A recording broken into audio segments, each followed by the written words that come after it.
just like we were talking earlier about how much we are seeing pink. Yes. Everywhere.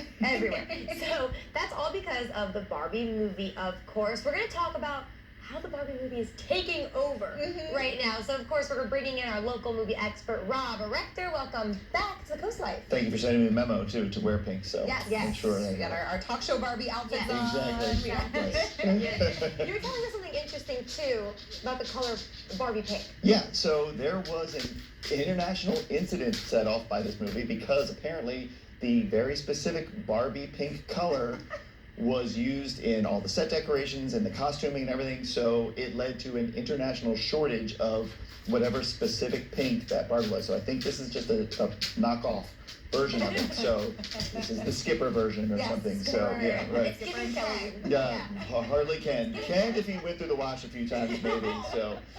No, it's great, but that's just one example of how this movie has just taken over minds. And if I remember when it first came out, this idea of the Barbie movie, people kind of laughed it off. Oh, maybe it'll be a kid's movie. That's not the case. And it hasn't even come out yet.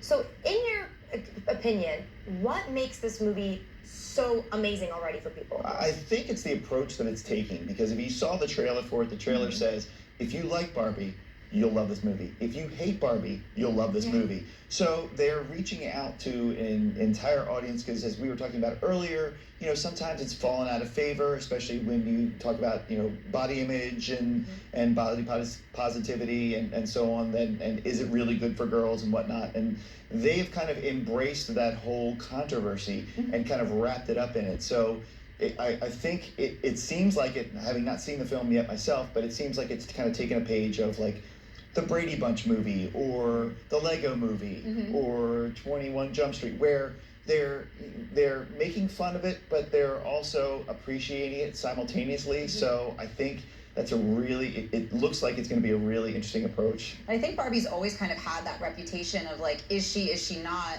inspirational for young girls? Right. On one hand, you know, she's perfect in every way, from the color coordination to, I mean, she's always on point. But on the flip side, there's not a job Barbie hasn't had. She can do anything she puts her mind to. She's got her doctorate degree. She's been to space. You know, and now they have introduced throughout the years, you know, all the different types of dolls for those segments of the population that might be underserved. So, you know, you have all different types to hopefully speak to those girls who don't feel like they are, you know, the perfect frame of a traditional Barbie doll. So, but it looks like, and the director they chose, Greta Gerwig, who is an actress, a writer, and a director. She did Lady Bird, and she did the most recent adaptation of Little Women, both of which were just excellent films, and she's drawn from a lot of inspiration from literature about body positivity to like 40s musicals as well too. So it looks like it's something that's going to be, I know it's cliche, but it feels like there's something for everyone, regardless of what your take on the whole Barbie phenomenon is. That there's going to be something in here that you're going to enjoy. It's going to be fun. I think one of my favorite details from the previews that have come out is when she steps out of the shoes and her toes are still pointed, because I've always walked on my toes. And so now I have an excuse where people are like, oh, did you dance? And I'm like, no. Like Barbie. I could be just like Barbie. Exactly. So funny. And there's a lot of people who are going to be involved in it. Everyone from, you know, we have Ryan Gosling and Margot Robbie, who is just phenomenal, seems to be phenomenal in it, and Kate McKinnon, who plays like kind of the fairy godmother, but like the one that lives like in a troll house or something. John Cena is going to be in it. So Dua Lipa has a part in it too.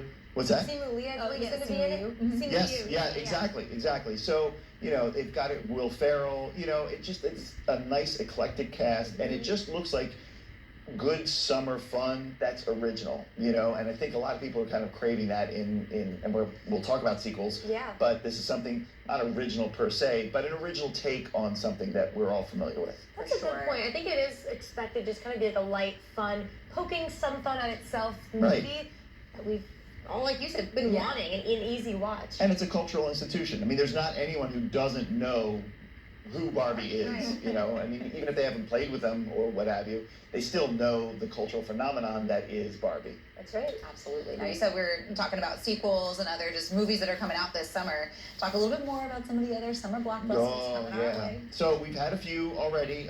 In fact, Guardians of the Galaxy right now, Volume 3 is so far the #1 of the summer, and we've had Fast X and Spider-Verse, Spider-Man Across the Spider-Verse, and I was saying, we were talking before, we're getting ready for like a big pileup of big movies. And they're going to be back to back to back. Starting this weekend coming up, we'll have Indiana Jones and the Dial of Destiny. And then it has 2 weeks to get its legs before we get into the latest Mission Impossible. Let me get it right. Mission:impossible Dead Reckoning, Part 1. That was impressive. So, grammatically correct. So then we have that coming out, and then not even 2 weeks after that, you're going to have both the Barbie movie and Oppenheimer. And it's going to draw from the same crowd, I'm sure. But I'm kidding. But but both of those are supposed to be really, really big movies because one's directed by Christopher Nolan, so he's got his big fan base as well too. And those are coming like right at the same time. So I mean, it's going to be like Route 1 on a rainy day in the summer at the box office. It's going to be back to back, to bumper to bumper. So if you're a girl that had a brother, then you can be a Christopher Nolan girly and a Greta Gerwig girly. Exactly. I didn't see why they couldn't have a Barbie character in Oppenheimer. Just lighten the mood a little bit, It's kind of a downer. I would go see it if they had that. Absolutely. They need some splashes of pink, Amazing. Well, we were talking earlier about this time of year. Like you said, it is going to be busy at the box office. So I'm going to leave you with that little teaser. Because we're going to talk about why this time of year a lot of great movies are coming out. You're not going to want to miss what Rob has to say. Don't go anywhere.